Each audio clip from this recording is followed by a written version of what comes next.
আমি শুধু 1 আর 2 দিয়ে তুলছি, কিন্তু 6x6 পিক্সেলের ছবি এইরকম হয়। আমি আজকে একেবারে এই দেখো না, এই যে মুরগিটা মনে করছে যেটা, আরে শালা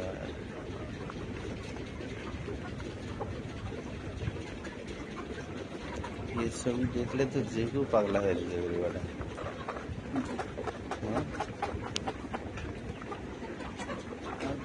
যে খামারে কিনবে ও তো অরিজিনালি ভালো মুরগি পাবে না, ও এমনিতেই খুশি হবে যে না ঠিক আছে ভালো। কারণ আসলে তো আমি প্রোডাকশনে যাওয়ার জন্য ইয়ে করতেছি, তো হাঁপাই উঠলাম যে শেষে।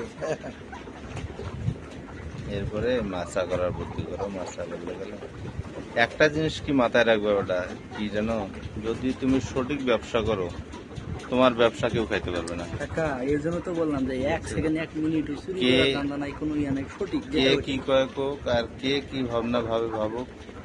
অনেকেই ভাবতেছে কয় গতবার বেচছে এবার কেমনে বেচে দেখবো বলা। আমারটা হ্যাঁ, দেখা গেছে যে যদি তুমি, তোমাকে একদিনে কইছে যে কোনো সিদ্ধান্ত নেওয়ার আগে সিদ্ধান্তটা স্থির করবা। ওইটাই। এখন সিদ্ধান্তের মধ্যে যদি তুমি দেখা যাচ্ছে যে এটা না এটা করবে, ওটা না এটা করবো, তাহলেই দেখা যাচ্ছে তুমি বিপদে পড়বে। স্থির যে কোনো একটা, যে বেচবো বেচবো, এটাই ফাইনাল। ওটাই।